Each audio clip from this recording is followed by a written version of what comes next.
ప్రార్థన. మహాపరిశుద్ధుడైన తండ్రి, ఈ పునరుద్ధాన దినాన నీ పిల్లలమైన మమ్మల్ని అందరినీ కృపతో జ్ఞాపకం చేసుకున్న నీ కనికరము కొరకై, దయా జాలి కొరకై కృతజ్ఞతాస్తుతులు చెల్లిస్తున్నాను. ఈ సండే పునరుద్ధాన దినాన మొదటి తిమోతి పత్రిక 2వ అధ్యాయం 9-10 వచనాల ద్వారా మీరు మాతో మాట్లాడడం కొరకై కృపనిచ్చినందుకు స్తోత్రాలు.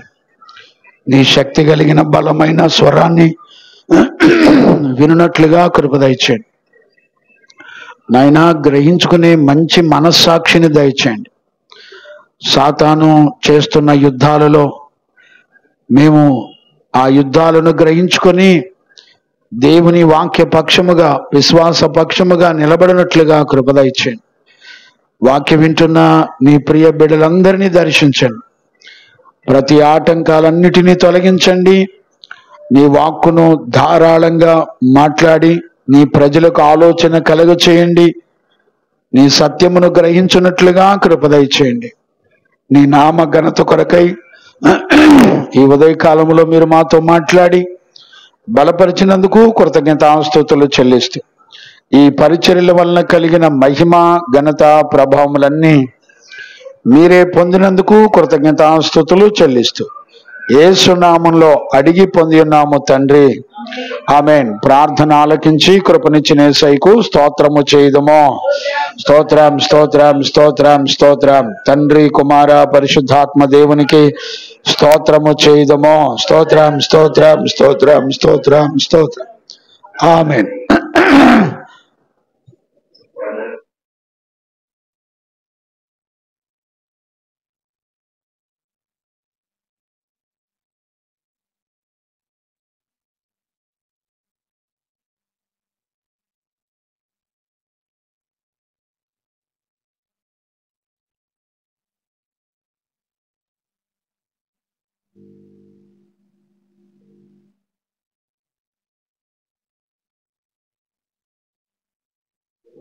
మంచిది నాన్న. మనందరం కూడా పరిశుద్ధ లేఖనాల్లో దేవుని యొక్క వాక్యాన్ని ధ్యానం చేసుకుంటున్నాము. గత రాత్రి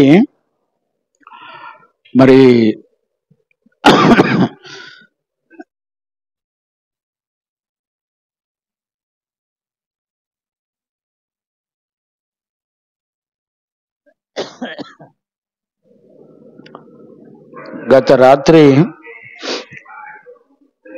మనం తిమోతి పత్రిక ధ్యానం చేసుకుంటా ఉన్నాము. అది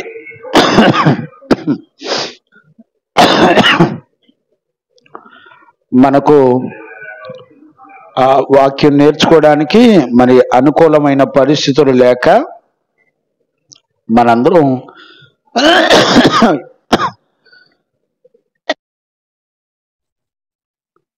ఇబ్బంది పడ్డాము. ఈరోజు ఎందుకో ఉదయకాలంలో వాక్యం ధ్యానం చేస్తున్నప్పుడు ఈరోజు సండే ఈ విషయాన్ని చెప్పడానికి దేవుడు మనసిచ్చాడు.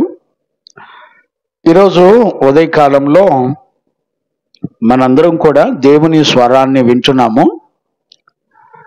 ఈరోజు మనకి ఆ గ్రహింపు కావలసిన విషయాలు ఏంటంటే, దేవుని విషయాలు వింటున్నప్పుడు మన హృదయాలు నూతన పరచబడాలి. మన ప్రభు అయిన యేసయ్యకు మహిమ కలుగునుగాక. వాక్యం ఎప్పుడు కూడా మనిషిని ప్రతిదినము నూతన పరుస్తూ ఉంటుంది. ఎప్పుడు విన్నటువంటి వాక్యాలే అన్నట్టుగా కాకుండా, నాకేమీ తెలీదు, నేను నేర్చుకోవాలి అన్నట్టుగా గనుక మనం శ్రద్ధ నిలిపి విన్నట్లయితే చాలా విషయాలు, నూతనమైన విషయాలు మనం నేర్చుకోవచ్చు. ఈరోజు మనం నేర్చుకునేటువంటి విషయాలు సంఘములో ఉన్న వారి యొక్క ప్రవర్తనల విషయంలో అపోస్తులుడైన పౌలు తిమోతికి రాస్తున్నటువంటి పత్రికను మనం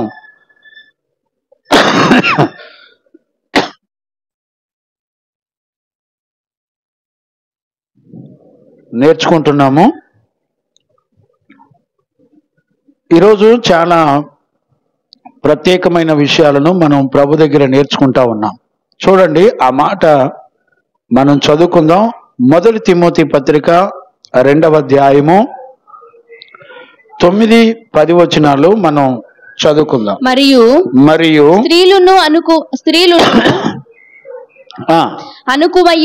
స్త్రీలు అనుకువయు స్వస్థ బుద్ధి గలవారై ఉండి స్వస్థ బుద్ధి కలిగిన వారై ఉండాలి అని వాక్యం చెప్తుంది. ఈరోజు దేవుని సన్నిధిలో కూర్చున్న మనందరం అనుకువయు స్వస్థత బుద్ధి కలిగిన వారిగా ఉండాలి అని సంఘములో స్త్రీలను గురించి అపోస్తులుడైన పౌలు మాట్లాడడాన్ని మనం చూస్తున్నాం. ఏ రోజైనా సంఘ పిల్లలు స్త్రీలు సంఘంలో మనం చూసినట్లయితే ఇప్పుడు మనం చదువుకున్నాం కదా, ఏమని చదువుకున్నాం మనం? స్త్రీలను అనుకువయు స్వస్థ బుద్ధి గలవారై ఉండి స్వస్థత బుద్ధి కలిగిన వారై ఉండాలి.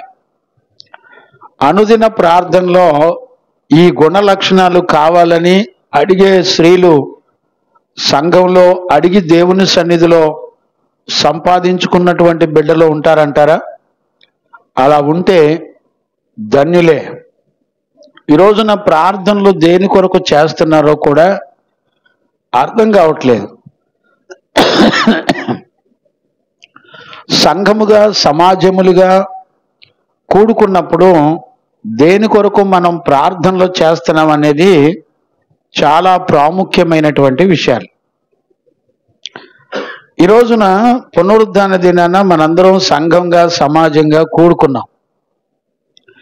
ఈ సంఘముగా సమాజముగా కూడుకున్న వెనక దేవుని ఉద్దేశాలు ఏముంటాయో తెలుసా అండి? నేను ఒక మాటని కొంచెం టెక్స్ట్లోంచి బయటకు వచ్చి ఒక మాట నేను చెప్తున్నాను, అది విన్న తర్వాత మనం టెక్స్ట్లోనికి వెళ్దాం. చూడండి, మనం అంత్య దినాల్లో మరి ఎక్కువగా ఇట్లా సమకూర్చబడి సంఘంగా సమాజములుగా కూడుకోవాలని దేవుని యొక్క వాక్యం చెప్తుంది. చూడండి, హెబ్రీ పత్రికలో 10వ అధ్యాయము 25వ వచనాన్ని మనం చదువుకుందాం. కొందరు మానుకొనుచున్నట్టుగా సమాజముగా కూడుట మానక మీరు సమాజముగా కూడుట మానక ఒకరినొకరు హెచ్చరించుచు ఆ దినము సమీపించుట మీరు చూచిన కొలది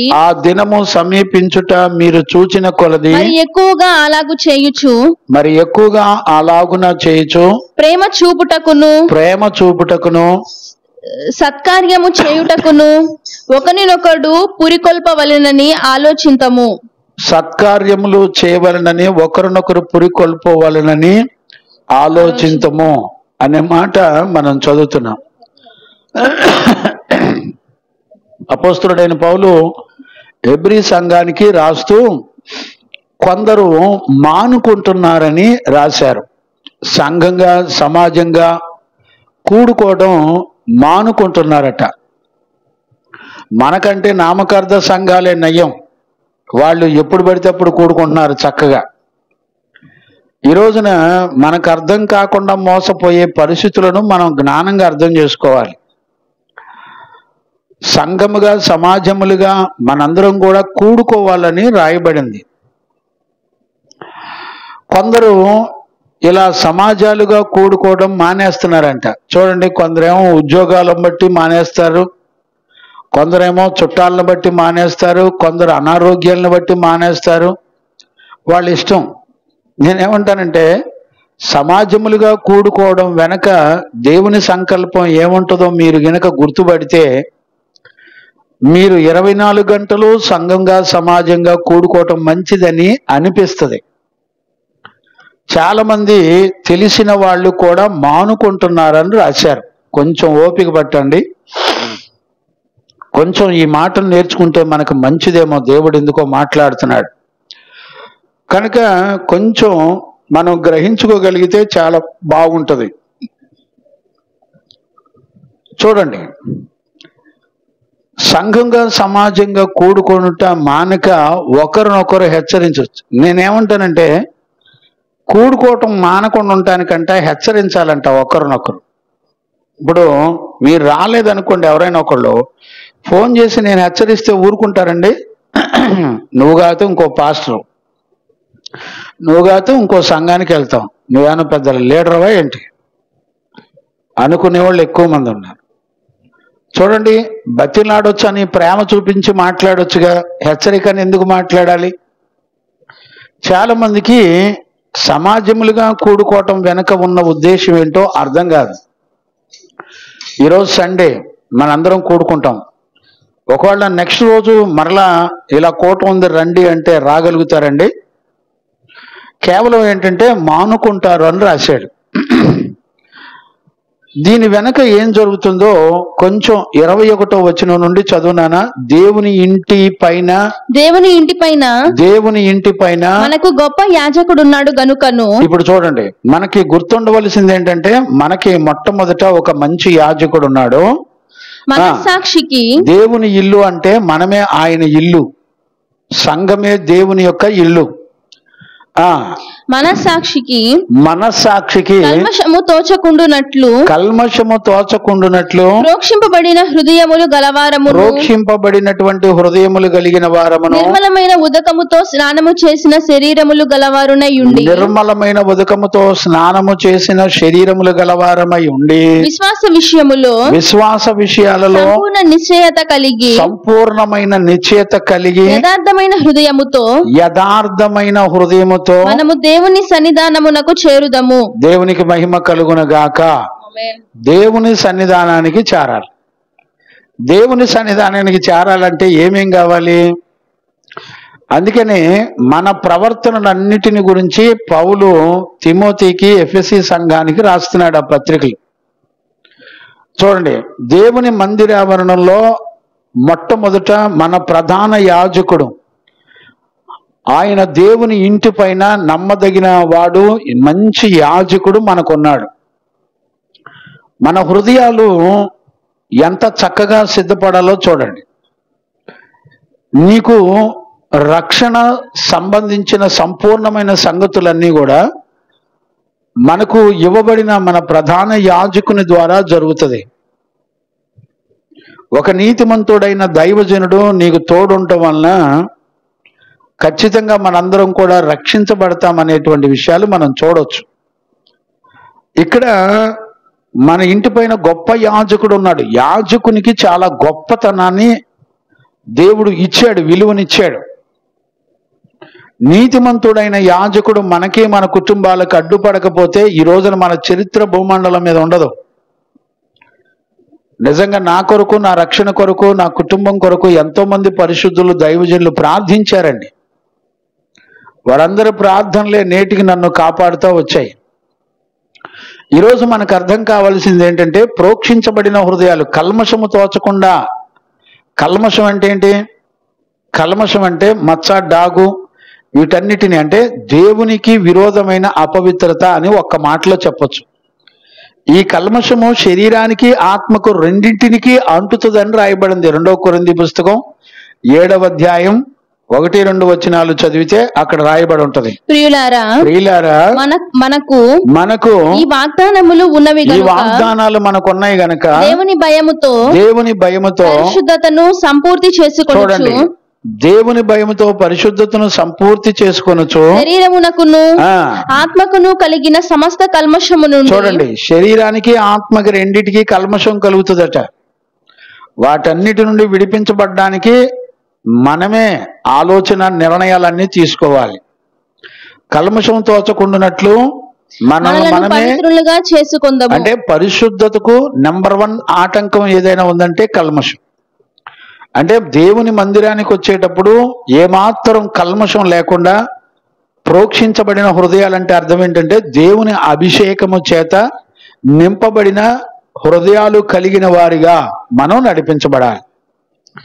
అలా నడిపించబడుతున్నప్పుడు నిర్మలమైన ఉదకముతో స్నానము చేసి, నిర్మలమైన అంటే స్వచ్ఛమైన, అంటే ఎలాంటి కల్మషం కానీ రెండవ తలంపు కానీ లేకుండా స్నానము చేసిన శరీరములు గలవారమై ఉండాలి. తర్వాత అప్పుడు ఏం జరుగుద్దట? విశ్వాస విషయములోను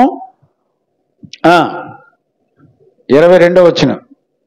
హెబ్రీ పత్రిక 10వ అధ్యాయం 22వ వచనం. సంపూర్ణ నిశ్చయత. ఇప్పుడు సంపూర్ణ అనే మాటకు అర్థం ఏంటి చెప్పండి? సంపూర్ణ అంటే యేసుక్రీస్తు లేక ఆత్మయునిన్న దేవుడు అని అర్థం. సంపూర్ణత అంటే క్రీస్తు, సంపూర్ణుడు లేక పరిశుద్ధాత్మ.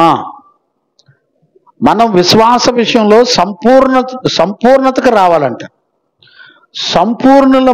సంపూర్ణత కలిగి యథార్థమైన హృదయంతో మనలను మనం దేవుని సన్నిధానానికి వస్తే మనకు లాభం ఏంటంట? వాగ్దానము చేసిన వాడు నమ్మదగిన వాడు గనక మన నిరీక్షణ విషయమై మనము మెప్పుకొనినది నిశ్చలముగా పట్టుకొందుము. అంతేనమ్మా? ఒప్పుకొందుము. గమనించారా? ఇప్పుడు మనకు అర్థం కావాల్సింది ఏంటంటే ఈ 21 నుంచి 22, 23 వచనాల వరకు చెప్పి కొందరు మానుకున్నట్టుగా అని రాశాడు. వేటిని మానుకుంటున్నారు?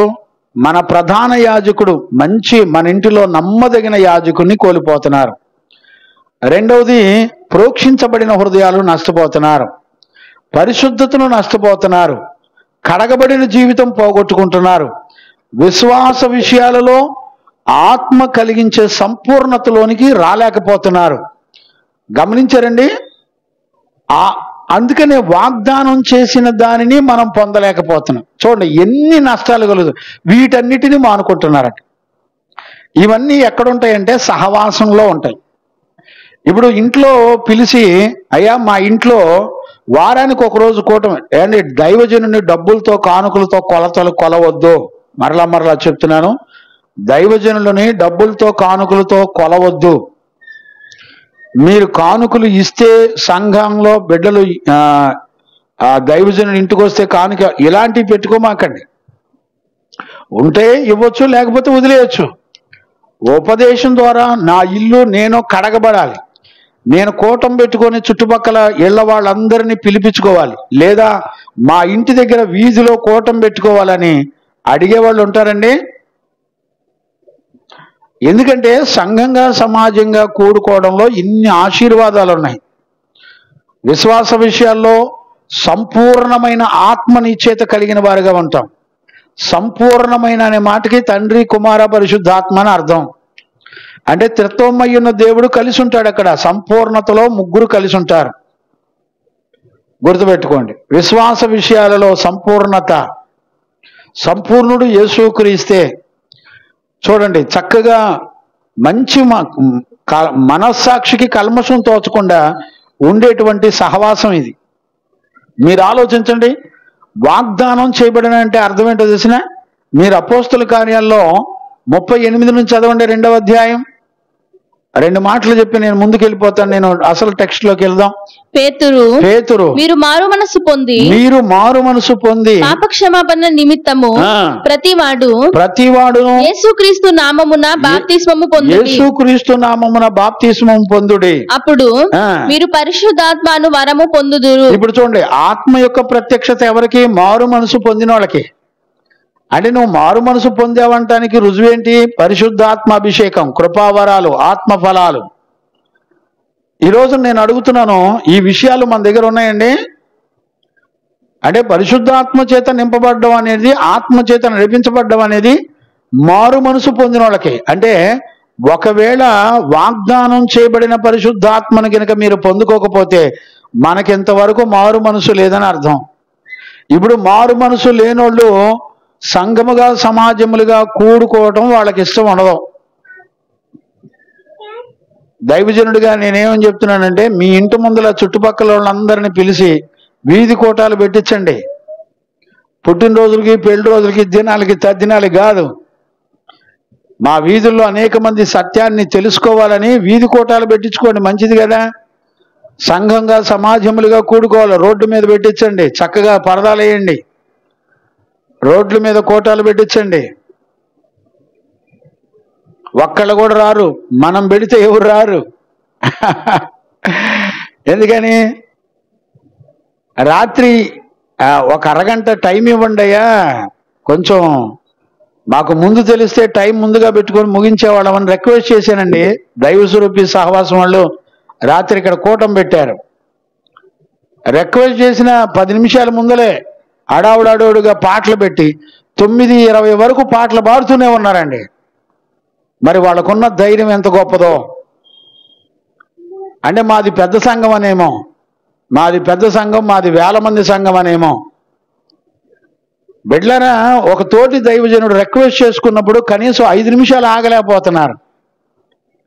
పాటలు పాడినోడికి పరలోకం ఉందని ఎక్కడ బైబిల్లో రాయిలా. భక్తిహీనులు పాటలు పాడతారని రాశాడు. భయపడండి, పాట పాడడానికి కన్యక పాడాలని రాయబడింది. పరిశుద్ధత కలిగిన వారు పాడాలి, పరిశుద్ధపరుచుకుంటూ పాడాలి. ఒక పాట పాడడానికి అర్హతలు ఉన్నాయి. బైబిల్లో చూసుకోండి, చదువుకోండి. యేసు ప్రభు 12 మంది శిష్యులు కూడా పాటలు పాడారు. పాడండి, పర్లేదు, తప్పులేదు. మరి వాక్యాన్ని పక్కన పెట్టి పాటలు పాడడం ఏంటో నాకు అర్థం కావట్లా. ఒక 5 నిమిషాలు నీకు గనక సౌండ్లు ఉన్నాయనా, బాక్సులు ఉన్నాయనా, మాది పెద్ద సంఘమనే. దైవజనుడిగా తోటి సేవకునికి కబురు చేయండి, అయ్యా ఈరోజు ప్రార్థన ఉంది, మాకు వీధి కూటం పెట్టుకుంటున్నాం, మీకేమన్నా అభ్యంతరమా, ఇదిగో పలానా టైం పెట్టుకుంటున్నాం, సహకరించండి అంటే ముందుగా టైం అడ్జస్ట్మెంట్ చేసుకుంటాం కదా. లేకపోతే కూటం మానేస్తాం. మేము కూడా వచ్చి మీ దగ్గర కూర్చొని వాక్యం వింటాం, తప్పే ఉందానికి. కమ్యూనికేషన్ ఉండాలి.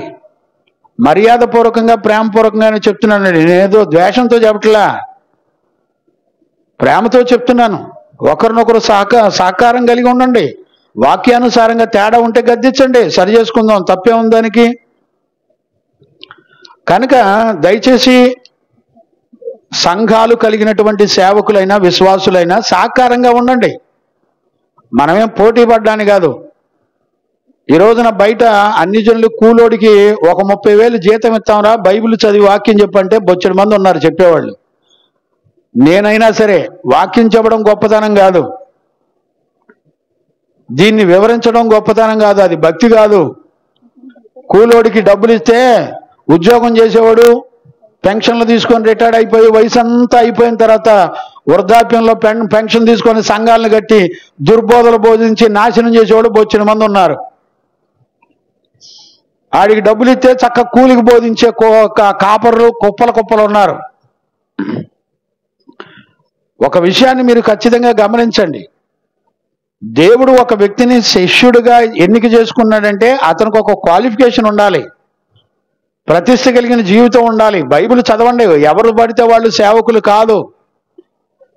సేవకులు అనుకొని వాక్యం చెప్పే ప్రతివాడు సేవకుడు అనుకొని నమ్మి ప్రయాణం చేయమాకండి, మోసపోతారు, జాగ్రత్త. ఇక్కడ మనం చూస్తే సంఘముగా సమాజముగా కూడుకోవడం వెనక త్రిత్వం యొక్క సంపూర్ణత ఉంది.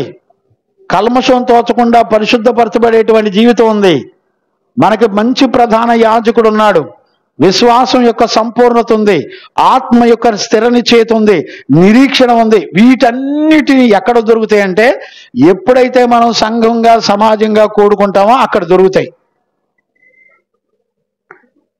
ప్రతిరోజు 7 to 8 ఇక్కడ 1 గంట మాత్రమే స్టార్ట్ చేశాం, జరుగుతుంది. రాగలిగిన వాళ్ళు రండి. మధ్యాహ్నం టైంలో 11 to 2 వరకు కనీసం విజ్ఞాపన చేసే పిల్లలుంటే అమ్మతో పాటు సహకరించి రాగలిగిన వాళ్ళు రండి. ఖాళీ ఉన్నవాళ్ళు సంఘంగా సమాజంగా కూడుకోవటం వెనక ఇన్ని ఆశీర్వాదాలు మానుకుంటున్నారట, మాకు అక్కర్లేదు అని. గమనించారా? అందుచేత ఈ రోజున నేను ఒక దైవజనుడిగా మనం అంత్య దినముల్లో మరి ఎక్కువగా చూడండి, కొందరు మానుకున్నట్లుగా సమాజములుగా కూడుకొనుట మానక ఒకరినొకడు హెచ్చరించుచు ఆ దినము సమీపించిన కొలది మీరు చూచుకొనిది. ఆ దినం అంటే ప్రభు యొక్క రాకడ. ఇప్పటికే యుద్ధాలు ఆల్రెడీ, కరువులు, భూకంపాలు ఆల్రెడీ ఎన్నో ప్రాంతాల్లో ప్రారంభించబడ్డాయి. యుద్ధాలైతే ఈ రోజున మనుషులతో కాదు, ఎంత భయానకరమైనటువంటి యుద్ధాలు జరుగుతున్నాయి. దయచేసి ఇవన్నీ రాకడ గుర్తులు సమయంలో మరి ఎక్కువగా సంఘంలో సమాజములుగా మనం కూడుకొని దేవుని యొక్క వాక్యాన్ని వినాలి. కనుక ఎక్కువగా అలాగు చేయొచ్చు, ఎక్కువ చేయాలంట. ఏదో సందర్భాన్ని బట్టి కూటం పెట్టుకోవద్దు. దేవుని యొక్క వాక్యం వినటానికి మరి ఎక్కువగా అనేక మందిని సిద్ధపరచడానికి, సత్యవాక్య ప్రకారంగా వాళ్ళని కుటుంబాలను కాపాడుకోవడానికి మరి ఎక్కువగా మనం కష్టపడాలి. దేవునికి మహిమ కలుగునుగాక. ఆమేన్. అందుకనే మనం మూలవాక్యంలోకి వెళ్ళిపోదాం. చదవండినానా? 1 తిమోతి పత్రికలో ఇది చాలా చక్కటి పాఠం అండి. ఆ మాటలు మనం చదువుకుందాం మళ్ళొక్కసారి. 2వ అధ్యాయం 9, 10 వచనాలు చదువునానా?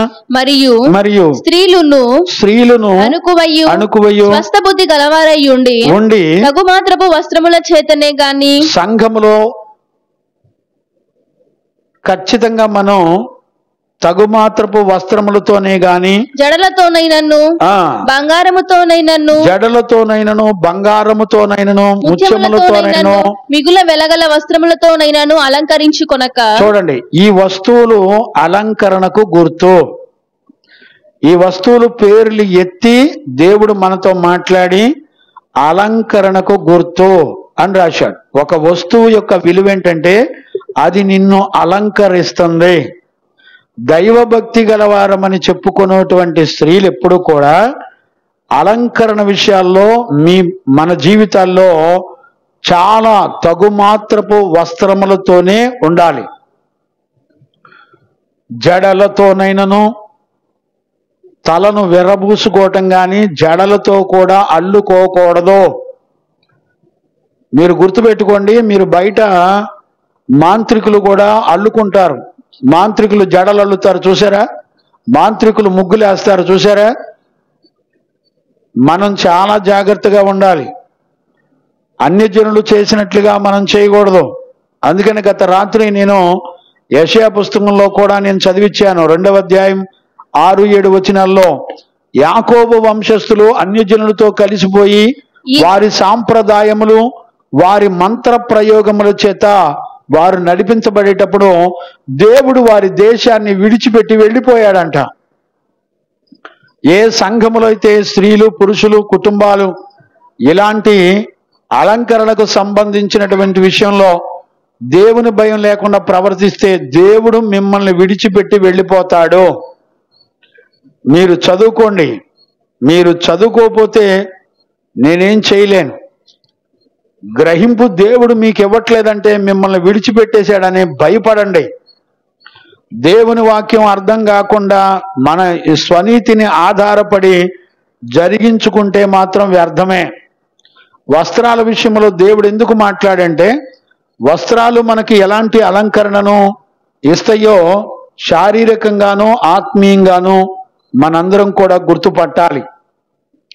బైబిల్లో సన్నపు నార వస్త్రముల చేత అలంకరించుకొనమని పరిశుద్ధ లేఖనాల్లో ఇర్మియాలో, ఎహెజ్కేల్లో,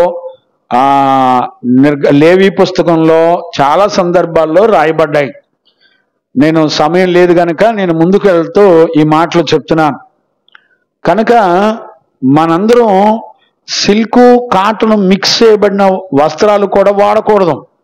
ప్యూర్ కాటన్ని వాడాలని పరిశుద్ధ లేఖనం ఆ రోజున లేవీలకే చెప్పింది. అంటే దైవజనులకే చెప్పినప్పుడు మరి సంఘానికి ఎంత విలువైందంటారు?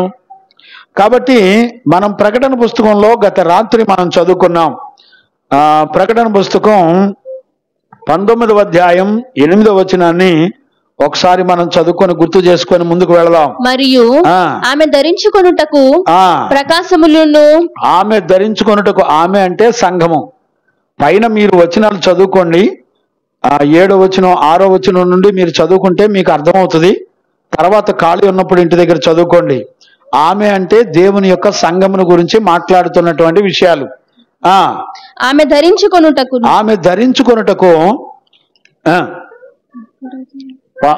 19:8 ప్రకాశములను నిర్మలములునైనా సన్నపు నార బట్టలు ఆమెకు ఇయ్యబడెను. చూడండి, దేవుడు ఇచ్చాడు సంఘానికి చక్కటి నిర్మలమైన మంచి వస్త్రములను దేవుడు ఇచ్చినట్లుగా మనం దేవుని యొక్క వాక్యంలో మనం చూస్తున్నాం. మొట్టమొదట ఆదాము అవ్వ కూడా దేవుడే చక్కటి వస్త్రాలు కుట్టించి ఇచ్చినట్లుగా, చర్మపు చొక్కాయిలను కుట్టించి ఇచ్చినట్లుగా మనం దేవుని యొక్క లేఖనాల్లో చూడొచ్చు. అందుకని కన్యక వధువు సంఘము మనం ఎఫెసీ పత్రికలో 5వ అధ్యాయం 23వ వచనంలో మనం గనుక చదవగలిగితే, ఎఫెసీ పత్రిక క్రీస్తు సంఘమునకు శిరస్సయ్యున్నలాగున, చూడండి, క్రీస్తు సంఘమునకు శిరస్సై ఉండలాగున పురుషుడు భార్యకు శిరస్సయ్యున్నాడు. పురుషుడు భార్యకు శిరస్సై ఉన్నాడు. భార్యకు శిరస్సు ఎవరు అంటే భర్త.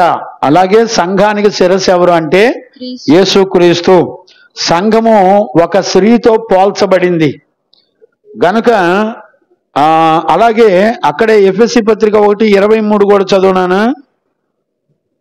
ఆ సంఘము ఆయన శరీరము సమస్తమును పూర్తిగా నింపుచున్న వాని సంపూర్ణత అయి ఉన్నది. సమస్తమును పూర్తిగా నింపుచున్న వానిదై ఉన్నది, సంపూర్ణత అయి ఉన్నది. గమనించారా? శరీరము కూడా ఆయనదే. అందుకని చూడండి, సంఘములో లేకపోతే స్త్రీ పురుషులు ఇద్దరు కూడా ఏక శరీరమై ఉన్నారు. అలాగే యేసుక్రీస్తు సంఘము కూడా ఏక శరీరమై ఉన్నారు.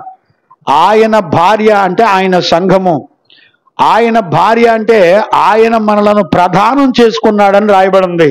హోషేయ పుస్తకం 2వ అధ్యాయం 19వ వచనంలో గనుక మనం చదువుకోగలిగితే, హోషేయ పుస్తకం 2వ అధ్యాయం 19వ వచనాన్ని మనం చదువుకుందాం. నిత్యము నాకుండునట్లుగా, నీవు నిత్యము నాకుండునట్లుగా నేను నీతిని బట్టి తీర్పు తీర్చుట వలనను దయా దాక్షిణ్యములు, నీతిని బట్టి తీర్పు తీర్చుట వలనను దయా దాక్షిణ్యములు చూపుట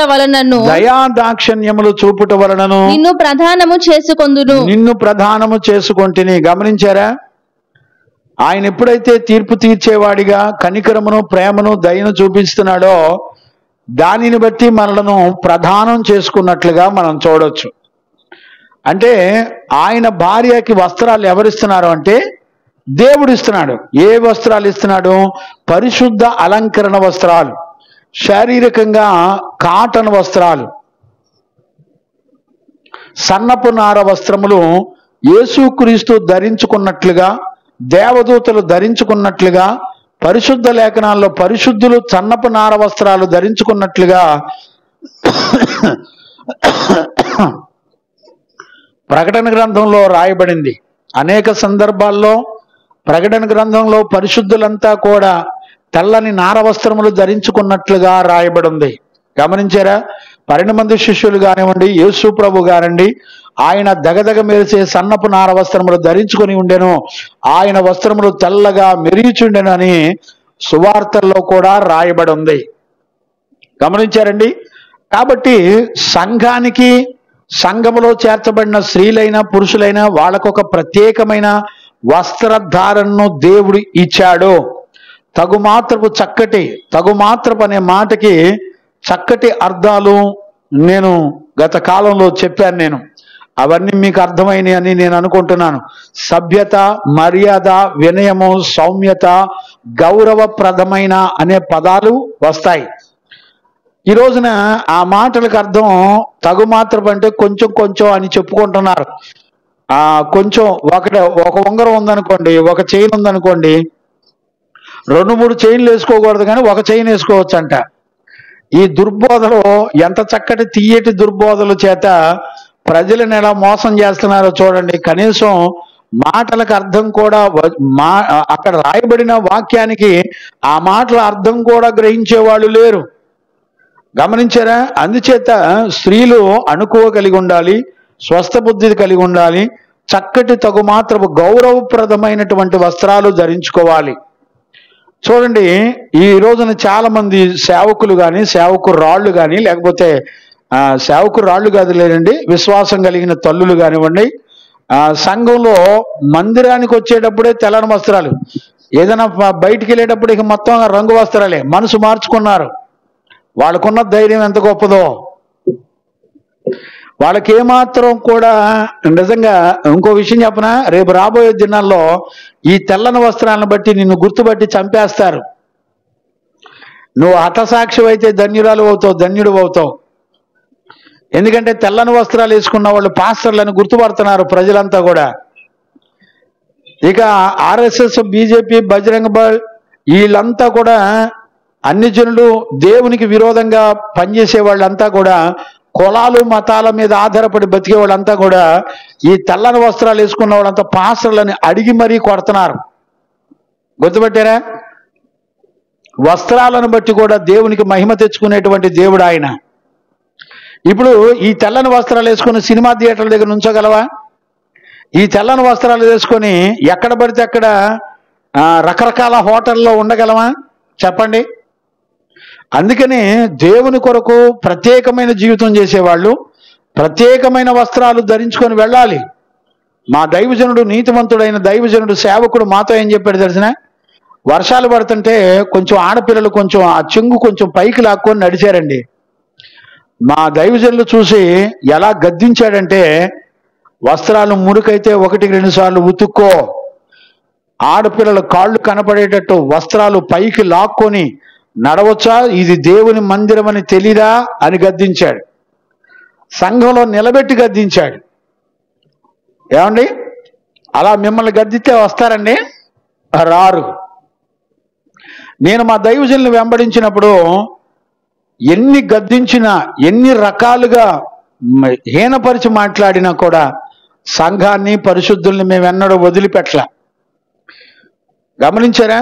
అందుకని దేవుని సంఘానమైనటువంటి ఆయన సంఘానికి కొన్ని మంచి లక్షణాలను దేవుడు మనకు అనుగ్రహించాడు. దేవునికి మహిమ కలుగును గాక. Praise the lord.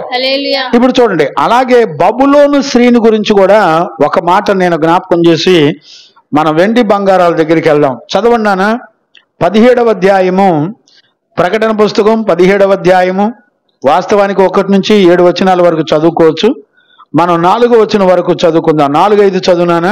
ఆ స్త్రీ, ప్రకటన గ్రంథం 17వ అధ్యాయము 4వ వచనం. ఆ స్త్రీ ధూమ్ర రక్తవర్ణము గల వస్త్రము ధరించుకొని, ధూమ్ర రక్తవర్ణము కలిగిన వస్త్రములు ధరించుకొని, బంగారముతోను. మీకు వాడుక భాషలో ఏమని రాయబడిందో చదవనా?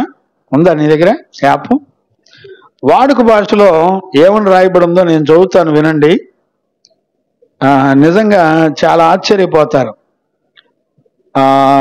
చూడండి, వాడుక భాష బైబిల్లో నేను చదువుతాను, చూడండి. ప్రకటన పుస్తకం 17:4-5 వచ్చిన చూడండి, నేను చదువుతాను చూడండి. ఆ స్త్రీ ఊదా ఎర్రని బట్టలు తొడుక్కొన్నది. చూడండి ఏం రాశాడండి? ఊదా ఎర్రని బట్టలు తొడుక్కున్నది. ఊదా ఎర్రని బట్టలు అంటే లైట్ పింక్ టైప్లో, అదే దాన్ని ఏమంటాం? అదే బొట్టుని ఏమంటారా నాన్న?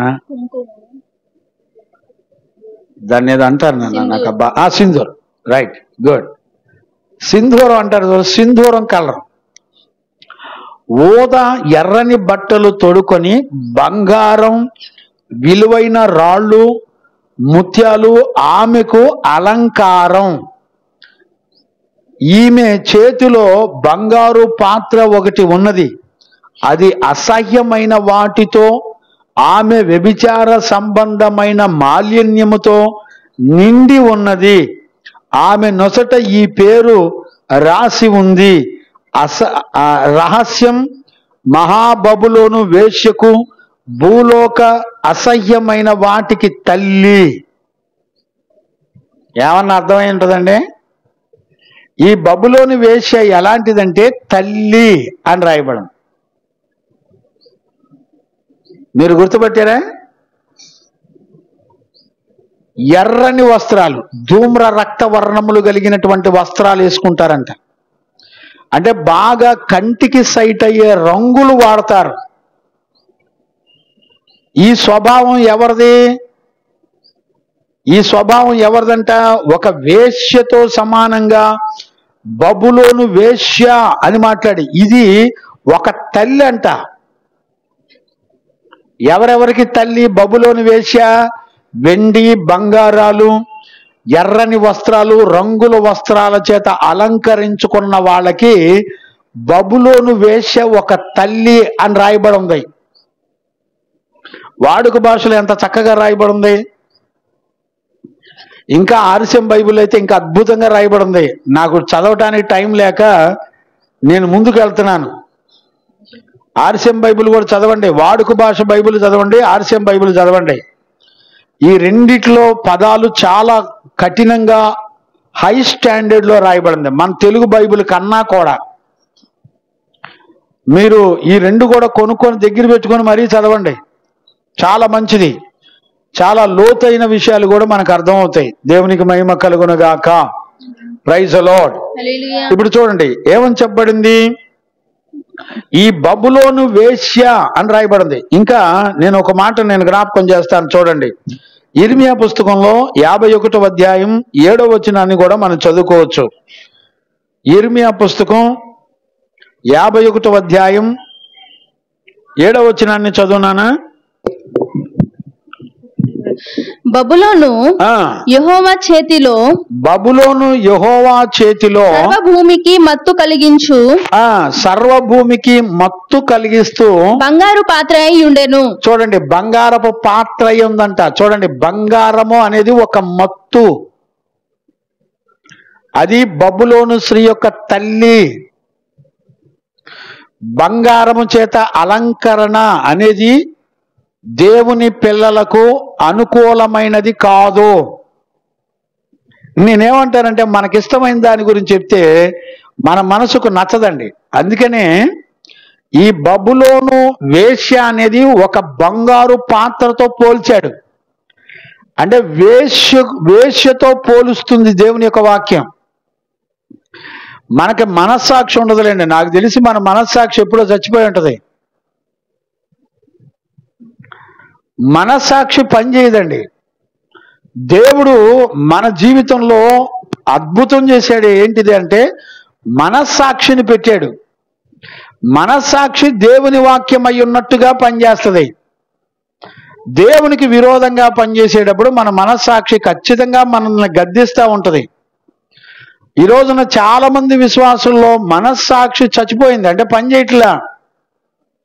అంటే అనేక పర్యాలు అది గద్దిస్తున్నా మనం అణిచేస్తున్నామంటే అణిచివేయటం వలన అది రాను మనస్సాక్షి పాడైపోయి ఇక నీ మనస్సాక్షి దేవునికి విరోధంగా ప్రవర్తించినా కూడా అది నిన్ను ఏమాత్రం హెచ్చరించకుండా అది నీతో రాజీ పడిపోయి ఏం కాదు బ్రదర్, ఏం కాదు సిస్టర్ అని చెప్పి మాట్లాడిద్ది. దేవుడు న్యాయం కలిగినోడు మనసు మారితే మంచిదే అని చెప్పింది. బైబిల్లో ఇశ్రాయేలు ప్రజలు వెండి బంగారములు విస్తరించిన తర్వాత వాళ్ళు జీవము గల దేవుణ్ణే మర్చిపోయారని రాయబడింది. వెండి బంగారానికి ఉన్నటువంటి బలం ఏంటో తెలిసిన, అది జీవము గల దేవుణ్ణి మర్చిపోయేటట్టు చేస్తుంది. చదువుతారా? ద్వితీయోపదేశకాండంలో 8వ అధ్యాయం 13-14 వచనాలనుకుంటాను. చూడండి, ఇవన్నీ మీకు ఆల్రెడీ ఎన్నోసార్లు నేను చెప్పినయే. ఇవన్నీ కొంతమంది దేవుని పిల్లలు, చుట్టుపక్కల ఉన్న దేవుని పిల్లలు వింటారని చెప్తున్నాను. చదువునానా? నీ పశువులు, నీ పశువులు, నీ గొర్రె మేకలను వృద్ధి అయి నీకు వెండి బంగారములు విస్తరించి. కొంచెం పైన చదువుతావు నానా. నీకు ఇళ్ళు వాకిళ్ళు నీవు తిని అదే అక్కడే చదువు. నీవు తిని తృప్తి పొంది నీ దేవుడైన యెహోవా నీకు ఇచ్చిన మంచి దేశమును బట్టి నీ దేవుడైన యెహోవా నీకు ఇచ్చిన మంచి దేశమును బట్టి ఆయనను స్తుతించవలెను. నేడు నేను నీకు ఆజ్ఞాపించు ఆయన ఆజ్ఞలను, విధులను, కట్టడలను నీవు అనుసరింపక నీ దేవుడైన యెహోవాను మరచి. చూడండి, మరిచి కడుపారా తిని మంచి ఇండ్లు కట్టుకొని వాటిలో నివసింపగా నీ పశువులు గొర్రె మేకలను వృద్ధి అయి నీకు వెండి బంగారములు విస్తరించినందున కలిగినదంతయు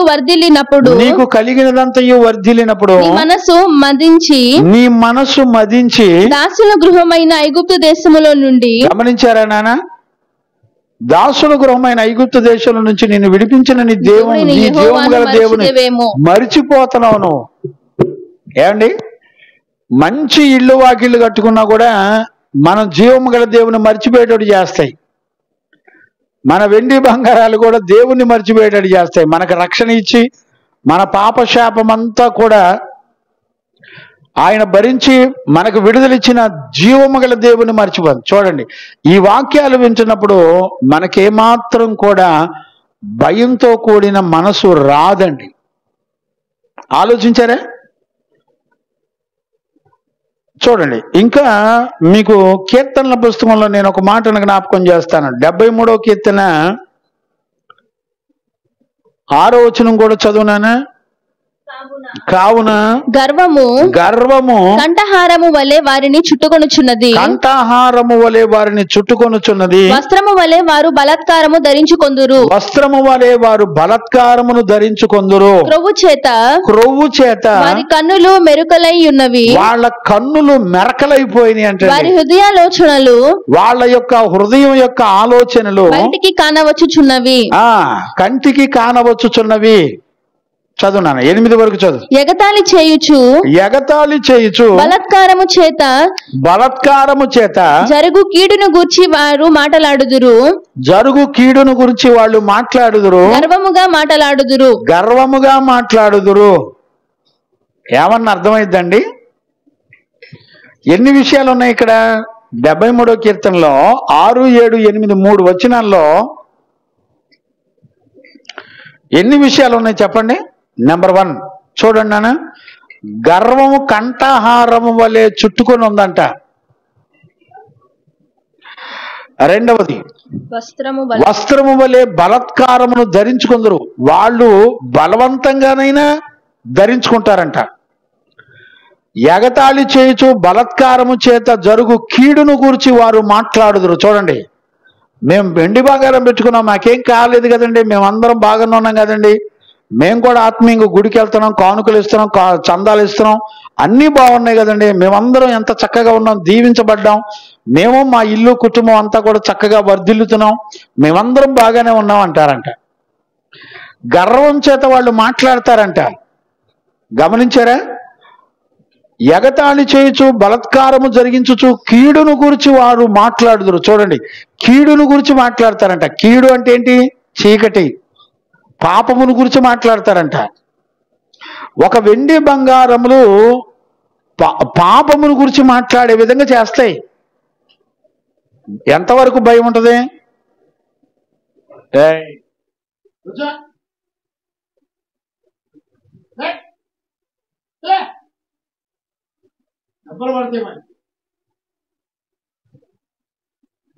గమనించారండి? దేవునికి మహిమ కలుగును గాక. Praise the lord. హల్లెలూయా. చూడండి, ఎన్ని విషయాలు రాయబడి ఉన్నాయి, మీరు ఆలోచించండి. ఇంకా మీరు చదువుకోదలుచుకుంటే మనస్సాక్షి కాలంలో యోబు ఏమంటాడు చదవండి నాన్న. మనస్సాక్షి కాలంలో 22వ అధ్యాయం, యోబు పుస్తకం 22వ అధ్యాయం 24, 25 వచనాలు చదువుకుందాం. యోబు పుస్తకం 22వ అధ్యాయం 24. మంటిలో నీ బంగారమును ఏటి రాళ్లలో ఓరీపు సువర్ణమును పారవేయుము. అప్పుడు సర్వశక్తుడు నీకు అపరంజిగాను ప్రశస్తమైన వెండిగాను ఉండును. ప్రశస్తమైనటువంటి వెండిగాను ఉండును. నీ బంగారాన్ని నువ్వు పారేస్తావు. ఇదే యోబు పుస్తకంలో 31వ అధ్యాయం 24 నుంచి 27 వరకు మీరు చదువుకోవచ్చు. సువర్ణము నాకు ఆధారం కొనిన ఎడలను. చూడండి, బంగారాన్ని ఉంటే అది దాని మీద మీరు ఆధారపడతారు, దానిని నమ్ముతారు. నీ జీవము గల దేవుని మీద ఆధారపడకుండా దేని మీద ఆధారపడినా వానిలో జీవం ఉండదు. వారు దేవుని చేత శపించబడతారని యిర్మీయా పుస్తకం 17:5లో రాయబడి ఉంది. మీరు తర్వాత చదువుకోండి, నేను అన్ని విషయాలు చెప్పలేను. చదువునానా మళ్ళొకసారి 24 వచనం చదువునానా. 31 యోబు పుస్తకం. సువర్ణము నాకు ఆధారం అనుకొనిన ఎడలను నాకు ఆధారము అనుకొనిన ఎడలను నా ఆశ్రయము నీవే నా అని ఆశ్రయము నీవే అని మేలిమి బంగారముతో నేను చెప్పిన ఎడలను మేలిమి బంగారముతో నేను చెప్పిన ఎడలను నా ఆస్తి గొప్పదని గాని నా ఆస్తి గొప్పదని నా గాని చేతికి విస్తారము నా చేతికి విస్తారము సొత్తు దొరికెనని గాని సొత్తు దొరికినని నేను గాని సంతోషించిన ఎడలను మీరు సంతోషించిన ఎడలను సూర్యుడు ప్రకాశించినప్పుడు సూర్యుడు ప్రకాశించినప్పుడు నేను అతనినే గాని నేను అతనినే గాని చంద్రుడు మిక్కిలి కాంతి కలిగి నడుచుచుండగా చంద్రుడు మిక్కిలి కాంతి కలిగి నడుచుచుండగా అతనినే గాని చూచి నా హృదయము రహస్యముగా ప్రేరేపింపబడి నా హృదయము రహస్యముగా ప్రేరేపించబడి వారి తట్టు చూచి నా నోరు ముద్దు పెట్టిన నా ఎడలను నోట ముద్దు పెట్టిన ఎడల చూడండి, పరముననున్న దేవుని దృష్టికి పరమందున్న దేవుని దృష్టికి నేను వేషధారి నవ్వుదును. చూడండి, దేన్ని బట్టి వేషధారులు అవుతున్నారు? బంగారం మీద నువ్వు విశ్వాసివైతే నీ బంగారం మీద నువ్వెన్నడూ కూడా ఆధారపడకూడదు. ఒకవేళ ఆధారపడితే నీ కలిగిన వాటి మీద నువ్వు ఆధారపడితే ఖచ్చితంగా నువ్వు వేషధారి అయిపోతావు. వ్యభిచారికైన పరలోకం ఉంది కానీ వేషధారికి పరలోకం లేదనే సత్యాన్ని మనం దేవుని యొక్క వాక్యంలో ఎన్నో సందర్భాల్లో మనం చూసాం. గమనించారండి?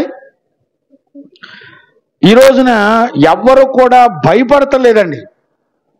ఇంకా మనం గనక చదువుకుంటే ఈ వెండి బంగారాలు మీరు రాసుకోండి. ద్వితీయోపదేశకాండం 7వ అధ్యాయం 25వ వచనంలో అన్య దేవతల మీద ఉన్నటువంటి వెండి బంగారాలను ఒలుచుకొని దేవుని ప్రజలు ఆ వెండి బంగారాలకు అలంకరించబడిన వాటిని శపించబడినవని, వాటిని ఒలుచుకొని మీరు మోసపోవద్దని దేవుని యొక్క వాక్యం రాయబడింది. మీరు తర్వాత చదువుకోండి. గమనించారా? దేవునికి మహిమ కలుగునగాక. చదవండి నాన్న, చదవండి నాన్న. యేస్కేలు పుస్తకంలో కూడా 7వ అధ్యాయం 19-20 వచనాలు కూడా మనం చదువుకోవచ్చు. తమ వెండిని వీధులలో పారవేస్తారు, తమ బంగారమును నిషిద్ధమని ఎంచుతారు. యెహోవా ఉగ్రత దినమందు వారి వెండియే గాని యెహోవా ఉగ్రత దినమందు వారి వెండే గాని బంగారమే గాని వారిని తప్పించజాలదు. చూడండి, బంగారం ఎలా మోసం చేస్తుందంటే దేవుని ఉగ్రత నుండి నిన్ను తప్పించగలదని మోసం చేస్తది. అంటే నీ మనసులో దేవుని మీద ఆధారపడకుండా వెండి బంగారాల మీద ఆధారపడి అది వీధుల్లో పారేస్తారంట. దేవుని ఉగ్రత దినం వచ్చినప్పుడు వెండి బంగారం రక్షించలేదని వీధుల్లో పారేస్తారట. కంటిన్యూ చేయనా?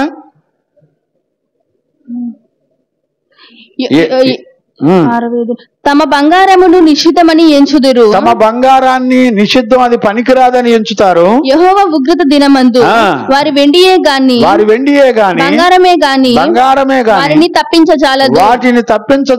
అది వారి దోషక్రియలను విడిచిపెట్టకుండా అభ్యంతరమాయను గనుక. గమనించారండి? నీ పాపం నిన్ను ఒప్పుకోనీయకుండా నీ వెండి బంగారం అడ్డుపడతది. నీ వెండి బంగారాలు నీ పాపములు ఒప్పుకోనీయకుండా అడ్డుపడుతుంది. భయం ఉన్న వాళ్ళేనండి. ఈ రోజున వాక్యం చెప్పే సేవకులే, పాస్టర్లే వెండి బంగారాలు పెట్టుకొని సింగారించుకొని లిఫ్ట్కి వేసుకొని వెలగల వస్త్రాలు వేసుకొని దర్జాగా నడుస్తుంటే మరి సంఘం ఎట్లా ఉంటుందండి? బబులోను వేశ్య తల్లి అవుద్దంట.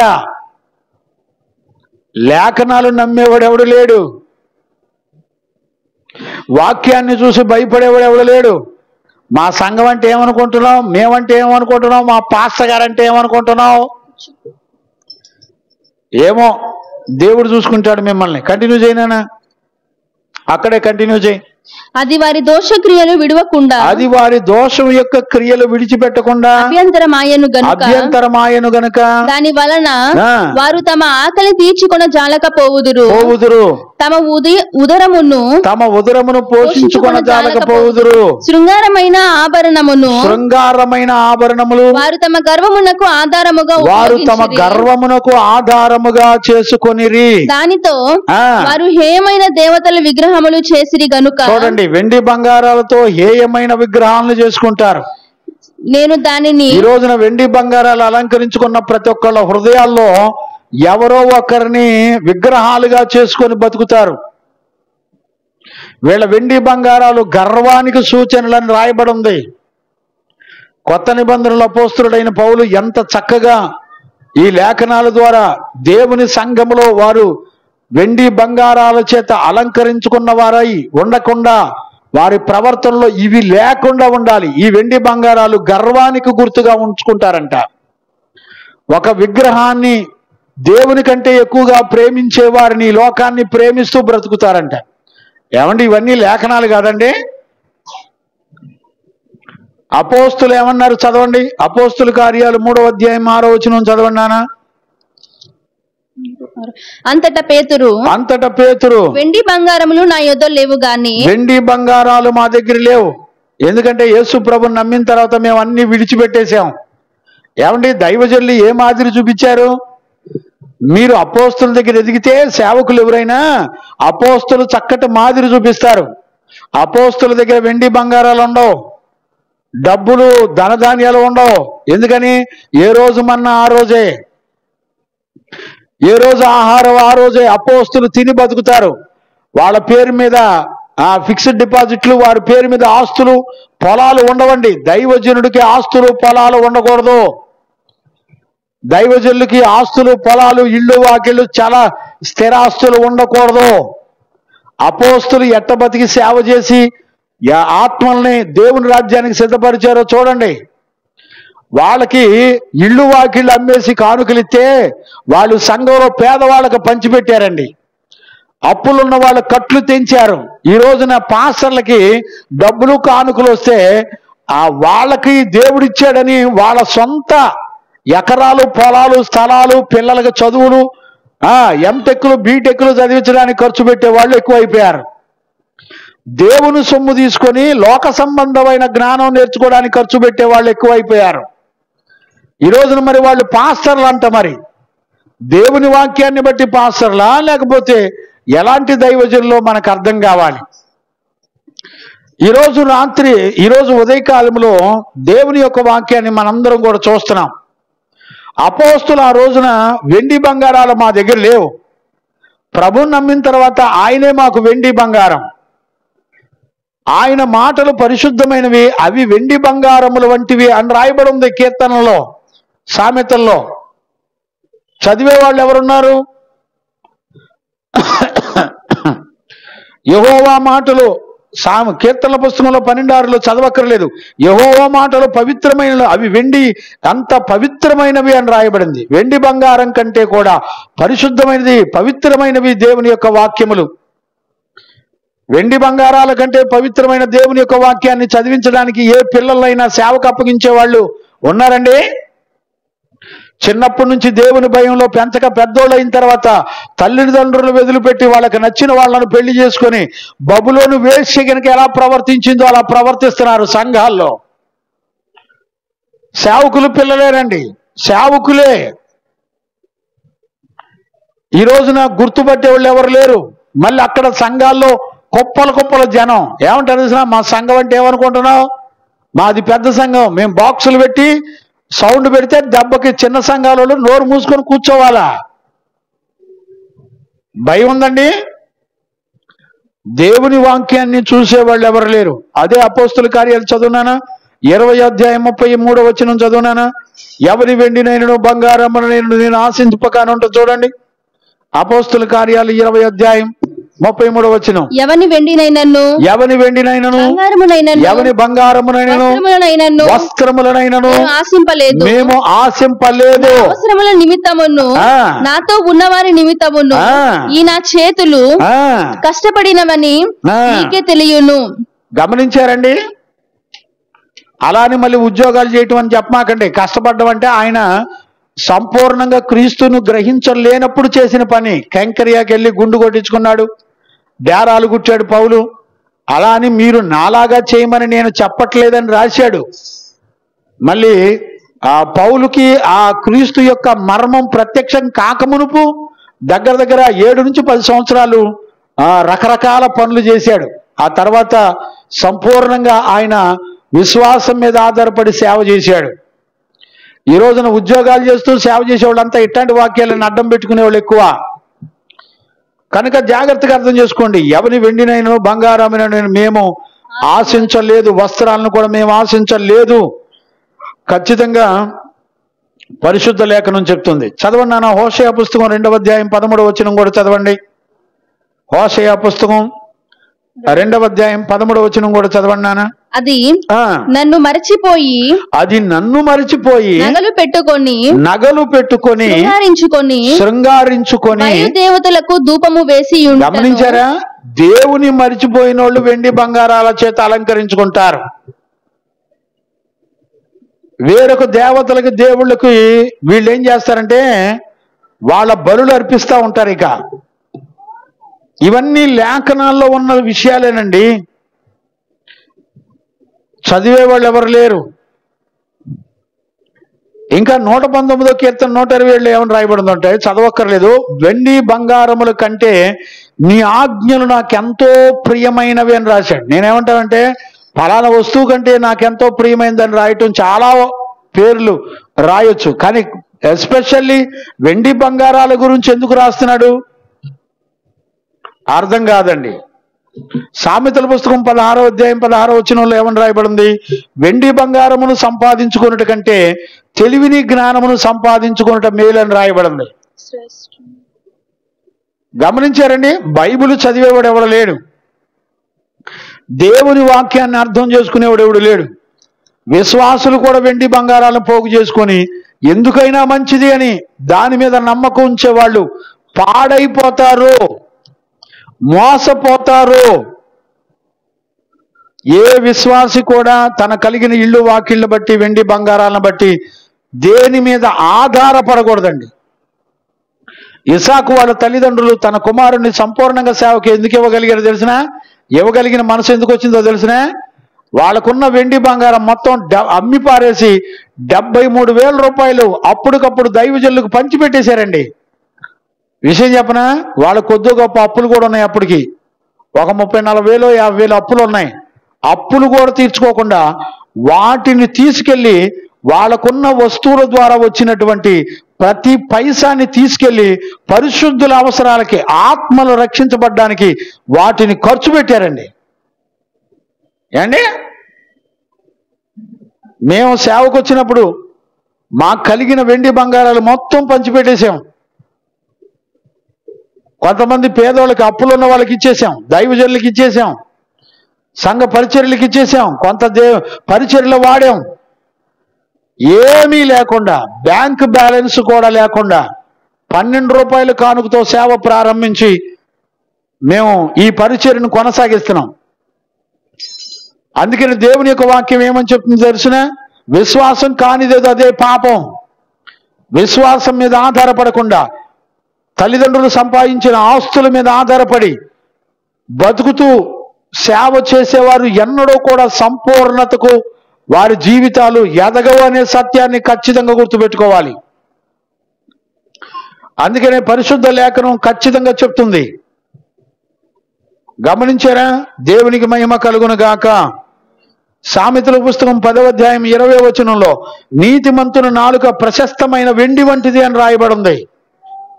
నీతిమంతుని నాలుక వెండి బంగారములతో సమానం, ప్రశస్తమైనది, మచ్చ డాగు లేనటువంటిది.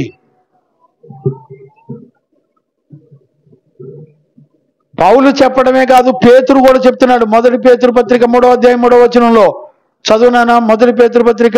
జడలు అల్లుకొనుటయు బంగారు నగలు పెట్టుకొనుటయు వస్త్రములు ధరించుకొనుటయు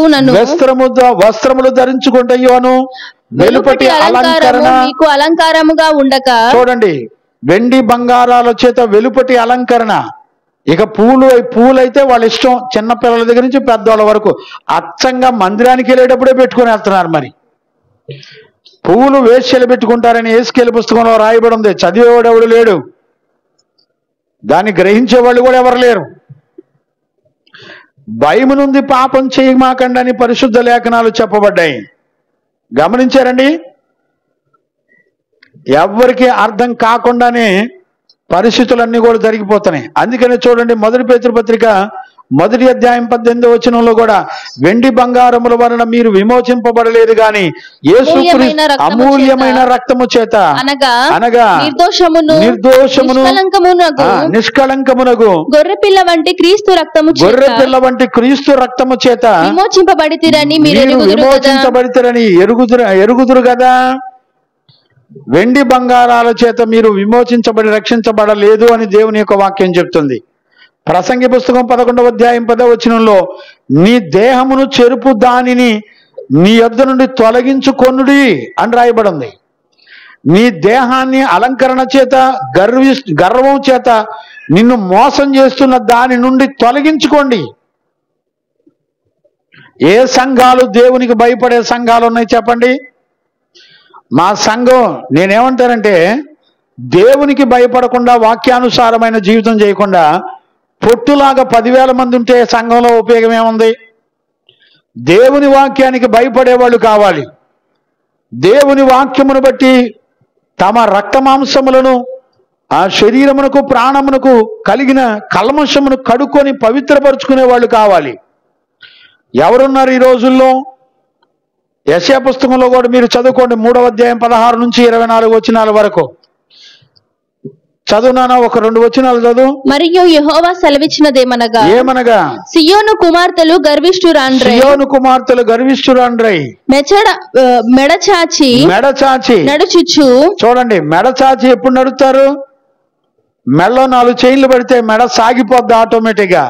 మెడచాచి నడుస్తూ ఓర చూపులు చూస్తూ కులుకులతో నడుస్తూ తమ కాళ్ళ గజ్జలను మోగించుచున్నారు. చూసారా? కులుకులతో నడుస్తూ సోకులతో నడుస్తూ.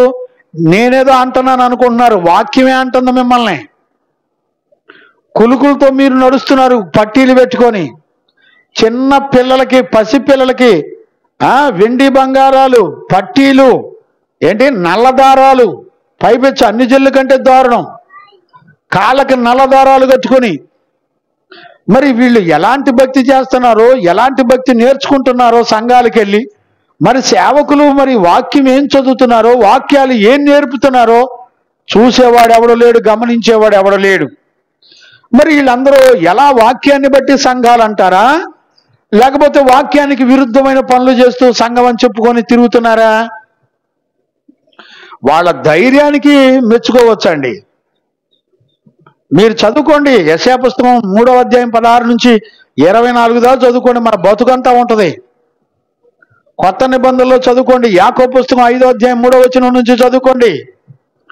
నేను అన్నీ చెప్పడానికి సమయం లేదండి. లోక మర్యాదను అనుసరించొద్దు. రోమాపత్రిక 12వ అధ్యాయం 2వ వచనం చదువుకోండి. లోక మర్యాదలు అనుసరించమాకండి, లోక మర్యాదల చొప్పున నడవమాకండి, మనుషులను సంతోషపెట్టే విషయాలు చెయ్యొద్దు. 1 కొరింథీ పత్రిక 12వ అధ్యాయం 24వ వచనంలో ఎక్కువ సౌందర్యం మనకు అక్కర్లేదు.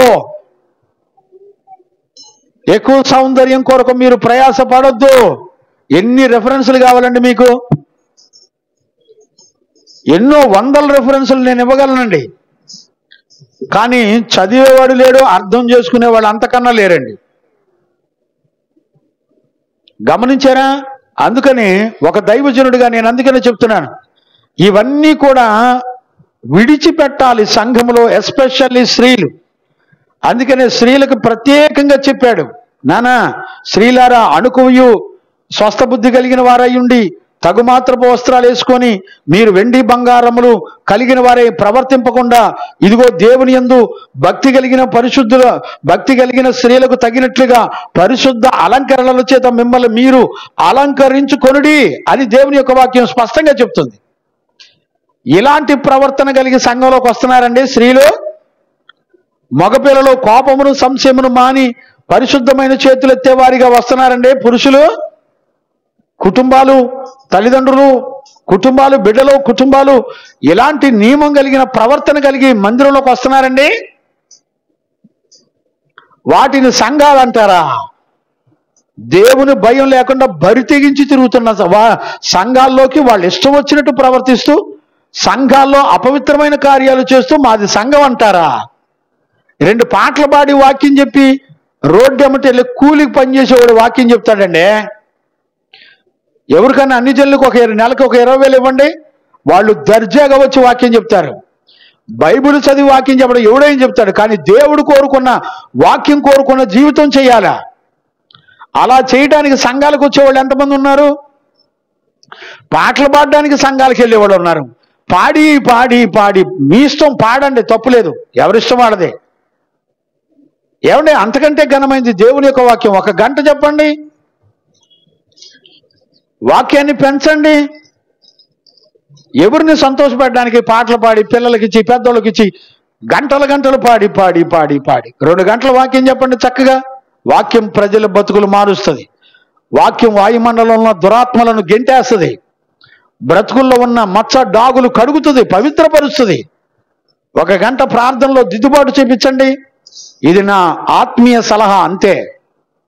మీరు తీసుకోండి, తీసుకోకపోండి, అది మీ వ్యక్తిగత విషయం. నా సమయం ఖర్చు పెట్టుకోలేక నేను బాధతో ఈ పరిచర్య చేస్తున్నాను. నా సమయం అయిపోయింది కనుక ఈరోజు పునరుద్ధాన దినాన దైవజనుడిగా మిమ్మల్ని అందరినీ బ్రతిలాడుకుంటున్నాను. దయచేసి దేవుని తీర్పులకు గురవద్దు. అపోస్తులుడైన పౌలు దేవుని మందిరంలో ప్రవర్తన ఎలాగుండాలో ఈ పత్రిక నేను రాస్తున్నాను. ఈ పత్రిక యొక్క ముఖ్య ఉద్దేశం సంఘంలో స్త్రీలైనా పురుషులైనా యవనస్తులైనా వారి ప్రవర్తనలు ఎలాగుండాలో రాయబడింది. స్త్రీలు వెండి బంగారముల చేత అలంకరించుకొనక